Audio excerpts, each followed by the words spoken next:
হবে। আর কোন নিদর্শনের জন্য অপেক্ষা করছেন? শেষ জামানায় মেয়েদেরকে ধরা হবে। মেয়ে রাজি না থাকলেও বোঝানো হবে সিজার না করলে বাচ্চা বাঁচবে না। মেয়ে রাজি না থাকলেও, পরিবার রাজি না থাকলেও বোঝানো হবে বিজনেস যে সিজার না করলে আপনার মেয়েকে বাঁচানো যাবে না, আপনার সন্তানকে বাঁচানো যাবে না, পরিস্থিতি খুবই খারাপ।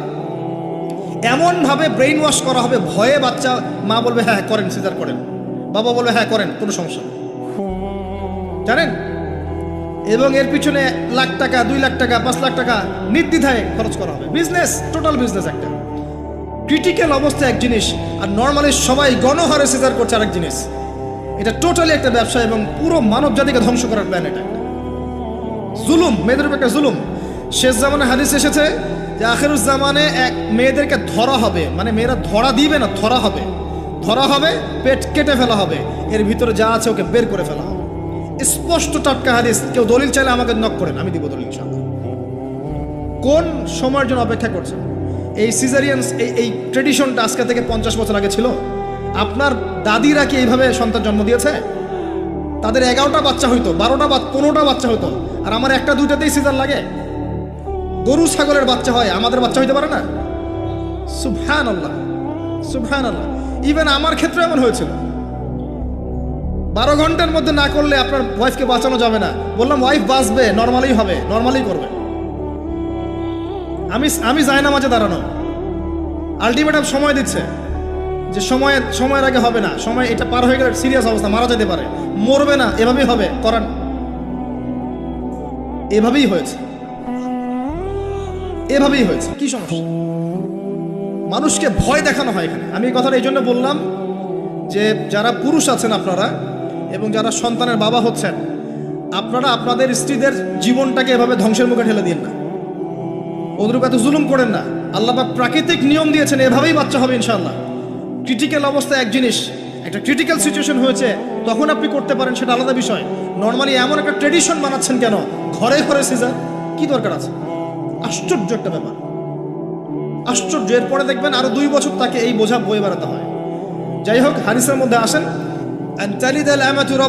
দাসী মনিবকে জন্ম দিবে, মানে দাসীর মতো আচরণ করা হবে পিতামাতার সাথে। এটা এখনকার সাইন। আপনি এই বিশ্বের দিকে তাকান, দেখেন কি হচ্ছে। আরেকটা ব্যাখ্যা কি হতে পারে? এটা আমি এখন করতে পারবো। এই ব্যাখ্যা আজকে থেকে 500 বছর আগে করা সম্ভব ছিল না। সত্যি সত্যি দাসী মনিবকে জন্ম দিবে। কিভাবে? মনে করেন একটা রাষ্ট্রের নাম সিঙ্গাপুর। কি নাম? আচ্ছা, ওইখানকার মেয়েরা খুবই আধুনিক, ফেমিনিস্ট মানে হচ্ছে নারীবাদী। নারী পুরুষের কোনো ভেদাভেদ নাই, কাঁধে কাঁধ মিলিয়ে সব করবো, ওকে ফাইন। এখন তারা তাদের কেরিয়ারের পিছনে ছোটে, সকালবেলা উঠেই জব এবং চাকরি, কেরিয়ার ইত্যাদি ইত্যাদি। বিয়ে শাদী করেছে, ফর্মালিটিস করতে হয়। কেউ আবার ওই লিভ টুগেদার থাকে, কেউ মেয়েকে বিয়ে করে ইত্যাদি ইত্যাদি, কেউ ছেলেকে বিয়ে করে, এমনও চলছে এখন আর কি। তো কেউ আবার ভুল করে বিয়ে করে ফেলেছে, এখন সন্তান হয়ে গেছে, একটা সন্তানকে তো মানুষ করার সুযোগ নাই, সন্তানকে ডে কেয়ার সেন্টারে দিয়ে এসেছে। আবার কারো সন্তান নেয়ার মতো সময়ই নাই, কেরিয়ার নিয়ে ব্যস্ত। কথা বুঝতে পারছেন? সন্তান 7 মাস 9 মাস পেটে ধারণ করব, আবার এই সিজার বা নর্মাল ডেলিভারি, আরো 2 বছর কষ্ট ইত্যাদি ইত্যাদি। দরকার কি সন্তান নেওয়া? কি করা যায়? দরিদ্র দেশগুলো থেকে মেয়েকে হায়ার করা।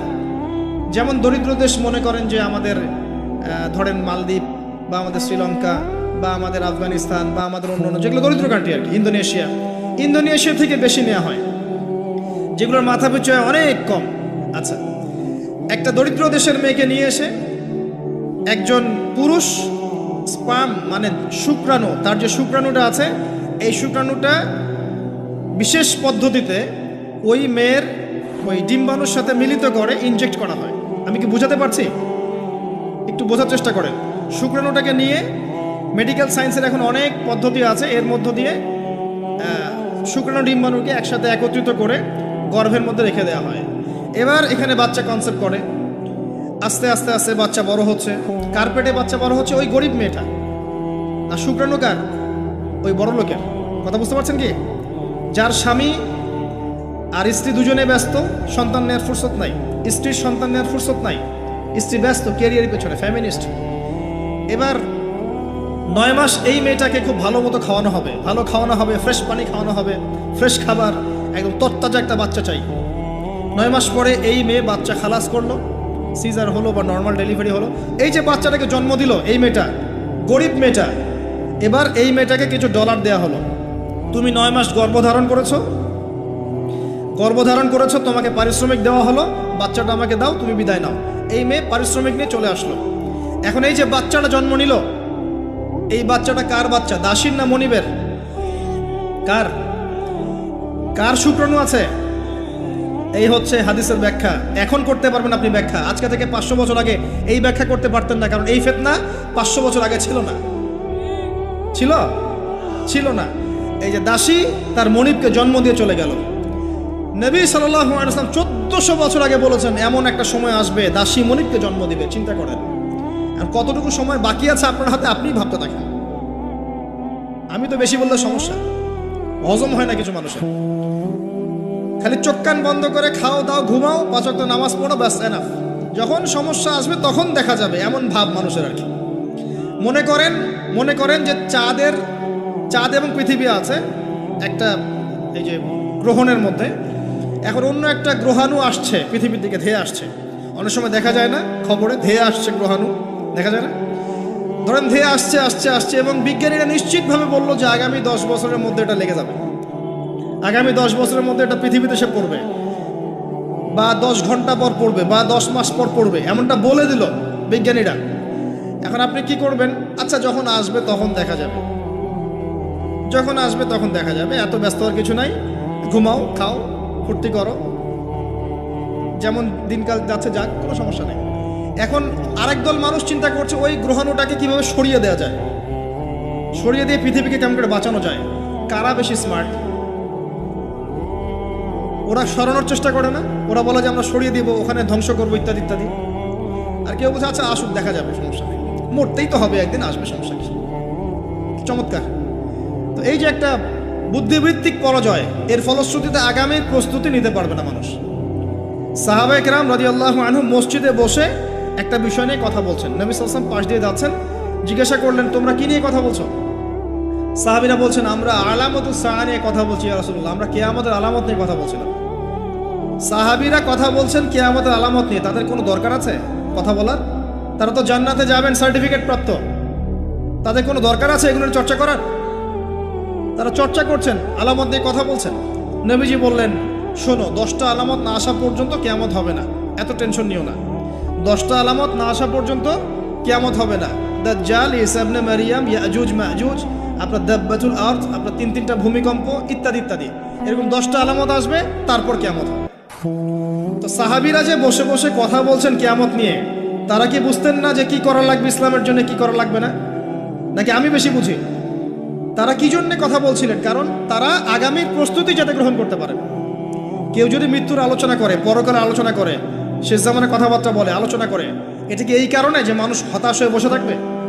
নাকি এই কারণে বরং তারা আরো উজ্জীবিত হোক এবং সময়টাকে কাজে লাগাক, আগামীর দিনগুলোকে ইবাদত করে কাটিয়ে দেখ? কোনটা উদ্দেশ্য কোনটা?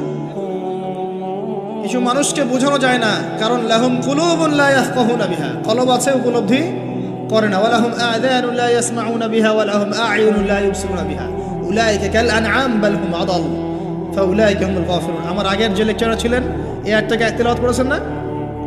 শুনেন, আমি শুনছিলাম ওখান থেকে। তো এই ব্যক্তি জিজ্ঞাসা করছেন কিয়ামতের আলামত বলেন, নবীজি 2টার মধ্যে একটা বললেন, এটা দাসী তার মনিবকে জন্ম দিবে, যেটা আপনি এখন দেখতে পাচ্ছেন। 2 নাম্বার তিনি বলছেন, লিসেন, এই হাদিসে এটাই লাস্ট। 2 নাম্বার তিনি বলছেন ওয়ান তারাল হুফাতাল উরাতাল আলাতা রিয়া আশ-শাই ইয়াতাতাওয়ালুনা ফিল বুনিয়ান।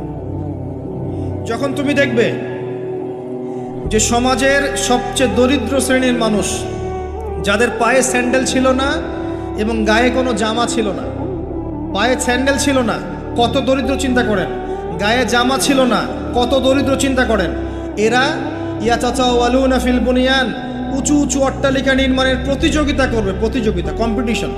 নির্মাণ করবে এটা বলা হয়নি, কম্পিটিশন করবে। তোমার 10 তো আমার 15, তোমার 15 আমার 20, তোমার 100 আমার 200, কম্পিটিশন করবে। আজকে থেকে 200 বছর আগে পৃথিবীর দিকে তাকান, পৃথিবীর এই প্রত্যেকটা শহর, বড় বড় নগরগুলোতে এত উঁচু উঁচু কনস্ট্রাকটিভ বিল্ডিং ছিল? এই প্রতিযোগিতা ছিল।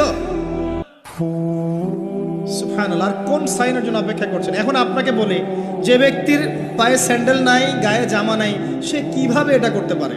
উত্তর দেন দেখি, কিভাবে সম্ভব বলেন? কে বলছেন? এক ভাই বলছেন সুদ। এক্স্যাক্টলি রাইট অ্যান্সার, সুদ। আপনি যান, সুদি লোন নেন, বিল্ডিং তোলেন এবং সারা জীবনের ঘানি টানতে থাকেন, লোনের ঘানি টানতে থাকেন, প্রতিযোগিতা করতে থাকেন। সুদের মধ্য দিয়ে বড় লোকের কোনো ক্ষতি হয় না, বড় লোক আরো ধনী হতে থাকে। সুদের মধ্য দিয়ে দরিদ্র আরো দরিদ্র হতে থাকে। ব্যাংক ওই যাকে লোন দিয়েছে ওর রক্ত চুষবে, আর এ যে লোন নিয়ে বাড়ি করেছে এ ভাড়াটিয়ে রক্ত চুষবে। আর ভাড়াটিয়ে ভাড়া দেওয়ার জন্য দুর্নীতির আশ্রয় নিবে, অসৎ পথে যাবে, সমাজের কাঠামোটা কলাপস করে ফেলবে। একটা প্রবলেমের সাথে আরো অনেক বিষয় জড়িত থাকে। এক নাম্বার হচ্ছে রিবা, যার মধ্য দিয়ে এটা করা সম্ভব। আর দুই নাম্বার হচ্ছে কি? আত্মসাৎ। অন্যের সম্পদ অন্যায়ভাবে আত্মসাৎ করতে পারলে আপনি রাতারাতি এই পর্যায়ে যেতে পারবেন ইনশাল্লাহ। অন্য পদ্ধতি আছে? একজন মানুষ হালাল খেয়ে হালাল পথে থেকে খুব সহজ এরকম 10, 20, 50 তলা বিল্ডিং করা খুব সহজ? এত সহজ না, এত সহজ না। এই হাদিসে নবী সাল্লাল্লাহু আলাইহি ওয়াসাল্লাম এই দুইটা আলামত বলেছেন। অন্যান্য হাদিসগুলো তিনি আরো অনেক কথা বলেছেন। ফর এক্সাম্পল, আমি কয়েকটা বলে শেষ করছি, বড় বড় কয়েকটা বলছি।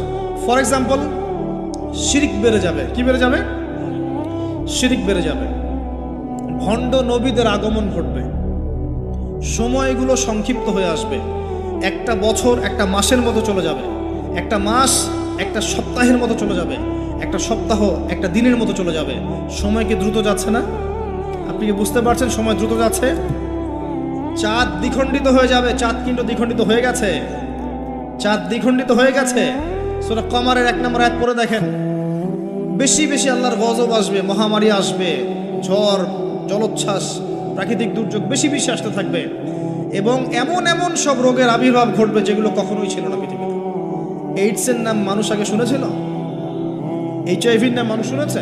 এখন এইসব যে ভাইরাস চলছে এগুলোর নাম আগেকার জেনারেশন শুনেছিল কখনো? এরপরে যেগুলো আসবে সেগুলো আমরাও শুনি নাই, আমাদের পরের প্রজন্ম শুনবে। এটাই শেষ না, আরো আসবে। নবীজি আরো বলে গেছেন, বেশি থেকে বেশি মানুষ সুদ খাবে। যে ব্যক্তি সুদ থেকে দূরে থাকতে চাইবে তার গায়েও এসে সুদের ছিটা ফোঁটা লাগবে। মুসলিমদের মধ্যে বিভক্তি বেড়ে যাবে, আপোষে হানাহানি কাটাকাটি বেড়ে যাবে, হারাজ হত্যাকাণ্ড বেড়ে যাবে। এত বেশি হত্যাকাণ্ড হবে যে মানুষকে হত্যা করছে ও জানবে না কেন হত্যা করছি, যে নিহত হবে সেও বুঝবে না কেন আমাকে মারা হবে। প্রথম বিশ্বযুদ্ধের ইতিহাস একটা লেকচারে বলেছি, সেকেন্ড ওয়ার্ল্ড ওয়ারের ইতিহাসটা বলেছিলাম। এগুলো দেখেন সারা বিশ্বে কত মানুষকে মারা হয়েছে বিগত শতাব্দীতে, 100-150 বছর দেখে নিন। হারাজ হত্যাকাণ্ড, প্রচুর হত্যাকাণ্ড। প্রথম ওয়ার্ল্ড ওয়ারেই মিনিমাম 3 থেকে 4 কোটি মানুষকে মারা হয়েছে। দ্বিতীয় ওয়ার্ল্ড ওয়ারে 7 থেকে 8 কোটি মানুষকে মারা হয়েছে। সামনে যেটা আসবে ওখানে দেখবেন পৃথিবীর 1/3 মানুষই শেষ। অপেক্ষা করতে থাকেন।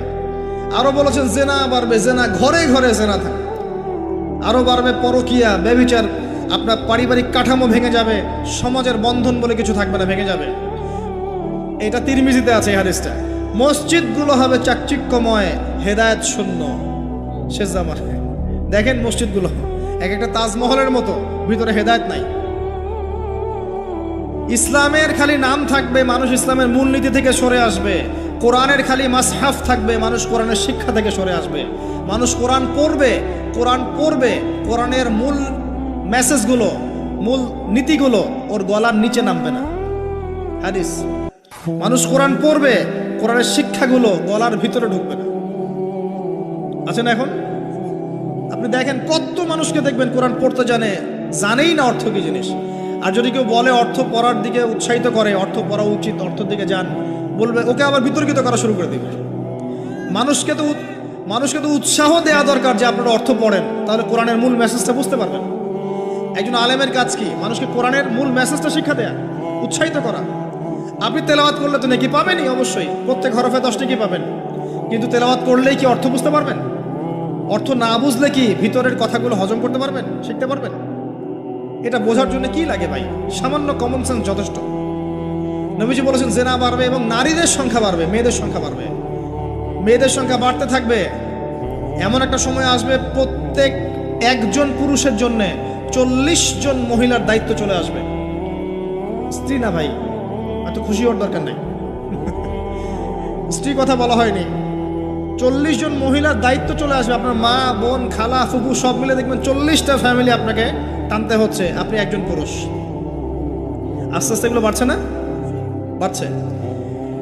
মহিলারা পুরুষদের পোশাক পরবে আর পুরুষেরা মহিলার পোশাক পরবে, এটা বড় সাইন। আরেকটা সাইন আছে যে মহিলারা এমন পোশাক পরে রাস্তাঘাটে ঘুরবে যেই পোশাক পরেও তারা নগ্ন থাকবে। নিসাউন কাসিয়াতুন আরিয়াহ মুইলাতুন মামিলাত।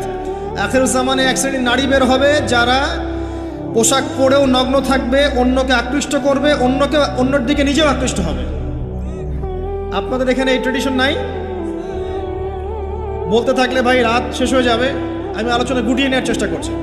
মূল কথা হচ্ছে ভাই যে আলামাতুস সাআ নিয়ে কথা বললে অনেক কথা বলা যায়। মূল বিষয়টা হচ্ছে আমাদের ইসলামের বেজ, ইসলামের পিলার। মূল বিষয় হচ্ছে ঈমান, মূল বিষয় হচ্ছে ইহসান এবং আগামীর বিশ্ব সম্পর্কে সচেতনতা। যখন আমি দেখছি যে একটার পর একটা আলামত আসতেই আছে এবং যেতেই আছে, এবং এই বিশ্ব যা দেখছে আগামী বিগত বিশ্বটা দেখে নাই, তখন আমাদের উচিত প্রথমত সতর্ক হওয়া। প্রথম কাজ কি করা উচিত? সতর্ক হওয়া উচিত। তারপর তওবা করা উচিত, খালেস তওবা করে ফিরে আসা উচিত। যারা নামাজ পড়ি না, নামাজ ধরা উচিত। যারা নামাজ পড়ি, জামাতে নামাজ পড়া উচিত। আমাদের উচিত হালাল রিজিক অন্বেষণ করা। আমাদের উচিত জ্ঞান অর্জন করা, পড়াশোনা করা, কোরআন হাদিস পড়াশোনা করা, গবেষণা করা, স্টাডি করা এবং সন্তানদেরকে এগুলো শেখানো। আমাদের উচিত মানব সেবায় কাজ করা, উচিত আদর্শ পরিবার গঠন করার চেষ্টা করা, যুব সমাজকে দিনের ভালো ভালো কথাগুলো বলা, ওদেরকে হারাম পথ থেকে ফিরিয়ে আনার চেষ্টা করা, মা বোনদেরকে পর্দা রাখার চেষ্টা করা, এবং আমাদের কাছে যতটুকু সামর্থ্য আছে আমাদের জানমাল, সময়, শ্রম, কথা, আমাদের কলম ইত্যাদি এগুলোকে দিয়ে দিন ইসলামের খেদমত করার চেষ্টা করা, যাতে আগামী দিনে যে বিশ্বটা আসবে ওই বিশ্বে আমাদের সন্তানরা ইসলাম নিয়ে বাঁচতে পারে। এটাই তো হওয়া উচিত। এর চেয়ে বেশি আমাদের কি করার আছে? আল্লাহ পাক আমাদের সবাইকে ইসলামের এই কাজগুলোকে করার তৌফিক দান করুন এবং আখিরুজ জামান সম্পর্কে সচেতন থাকার তৌফিক দান করুন। এবার এই ব্যক্তি চলে যাচ্ছেন, শেষ করে। কোন ব্যক্তি ভাই? সাদা ব্যক্তি, হ্যাঁ। এই ব্যক্তি চলে যাচ্ছেন আর উমর রাদিয়াল্লাহু আনহু পাশে বসে আছেন। তিনি বলছেন ফালাবিস্তু মালিয়ান, আমি চুপচাপ বসে থাকলাম। এই ব্যক্তি উঠে চলে গেল। সাহাবায়ে কেরাম বসে থাকলাম চুপচাপ, যেন গাধের মধ্যে পাখি বসে আছে। এবার নবী সাল্লাল্লাহু আলাইহি ওয়াসাল্লাম কিছুক্ষণ চুপচাপ বসে থাকলেন, মাথা নিচু করে। এবার তিনি বললেন, ইয়া উমর, হে উমর, আতাদরি মানে সাইল, তুমি কি জানো এই যে ব্যক্তি প্রশ্ন করতে এসেছিল, এই ব্যক্তি কে ছিল? ওমর, তুমি কি জানো? ওমর ইবনে খাত্তাব বলছেন, আল্লাহু ওয়া রাসূলুহু আ'লাম, আল্লাহ এবং তার রাসূল ভালো জানেন কে ছিল, আমি তো জানি না। তখন নবী সাল্লাল্লাহু আলাইহি ওয়াসাল্লাম বলছেন, ইন্নাহু জিবরিল, এই ব্যক্তি ছিল জিবরাইল আলাইহিস সালাম। সুবহানাল্লাহ। আতাকুম ইউআল্লিমুকুম দীনাকুম, তিনি এসেছিলেন তোমাদেরকে তোমাদের দ্বীন ইসলাম শেখাতে। কি জন্য এসেছিলেন? প্রশ্নোত্তরের মাধ্যমে তোমাদেরকে তোমাদের দ্বীন ইসলাম শেখাতে এসেছেন। জিবরাইল আলাইহিস সালাম মাটিতে এসেছেন মানুষের রূপ ধরে। পৃথিবীতে ইতিহাসে একবারই তিনি জনসমক্ষে এসেছেন, সবার সামনে মানুষের রূপ ধরে। অন্য সময় জনসমক্ষে আসেন নাই। নবী সাল্লাল্লাহু আলাইহি ওয়াসাল্লামের কাছে একা একা এসেছেন, কিন্তু সবার সামনে পাবলিকলি একবার এসেছেন। এই হাদিসটার নাম হাদিসে জিবরিল। মিশকাতে আছে, সহিহ মুসলিমের মধ্যেও আছে, 2 নম্বর এবং 9 নম্বর হাদিস, দেখে নিয়েন। তোমাদেরকে তোমাদের দ্বীন শেখাতে এসেছেন। তাহলে দ্বীনের মধ্যে মূল বিষয়গুলো কি? 1 নম্বর ইসলামের পিলার কি কি, 2 নম্বর ঈমানের পিলারগুলো কি কি, 3 নম্বর ইহসান কি জিনিস, এবং 4 নম্বর শেষ জামানা সম্পর্কে সচেতনতা। এগুলো কি ইসলামের অংশ না? তোমাদেরকে তোমাদের দ্বীন শেখাতে এসেছেন। 4টা প্রশ্নকে আপনি যদি পার্সেন্টেজ করেন, এক একটা প্রশ্ন হচ্ছে 25% করে, তাই না? 100%-এ 25% করে। তার মানে শেষ জামানা সম্পর্কে সচেতন থাকাটা আপনার দিনের মধ্যে 25%। আল্লাহ পাক আমাদেরকে সচেতন হওয়ার তৌফিক দান করুন। আমরা দোয়া করি আল্লাহ পাক আমাদের সবাইকে দিনের সঠিক জ্ঞান অর্জন করার তৌফিক দান করুন। ইসলামের মূল বিষয়গুলোকে মেনে চলার তৌফিক দান করুন। ইসলামের দাওয়াত মানুষের কাছে পৌঁছানোর তৌফিক দান করুন। আল্লাহ পাক আমাদেরকে পরিপূর্ণ মুমিন বানিয়ে দেখ, ইমানদার বানিয়ে দেখ। আল্লাহ পাক আমাদেরকে ইহসান দান করুন যেন আমরা প্রত্যেকটা মুহূর্তে সচেতন থাকতে পারি আল্লাহ আমাকে দেখছেন। আল্লাহ পাক শেষ জামানার এই ফিতনাময় পরিবেশে ঈমান আমল নিয়ে চলার জন্যে আমাদেরকে জ্ঞান, আমাদেরকে আমল, আদর্শ পরিবার, হালাল রিজিক এবং তাসকি আত্মশুদ্ধি আল্লাহ পাক আমাদেরকে দান করুন। আমিন। আকুলু কাউলি হাযা আস্তাগফিরুল্লাহ লি ওয়া লাকুম ওয়া লিসাইল মুসলিমিন। বারাকাল্লাহু লানা ওয়া লাকুম বিল আয়াতিল হাকীম ইন্নাহু তাআলা জাওয়াদুন কারীম বারর গফুর রহিম। সবাই দোয়া পড়ি আমরা, বলেন সুবহানাকা আল্লাহুম্মা ওয়া বিহামদিকা আশহাদু আল লা ইলাহা ইল্লা আনতা আস্তাগফিরুকা ওয়া আতুবু ইলাইক। আসসালামু আলাইকুম ওয়া রাহমাতুল্লাহি ওয়া বারাকাতুহু।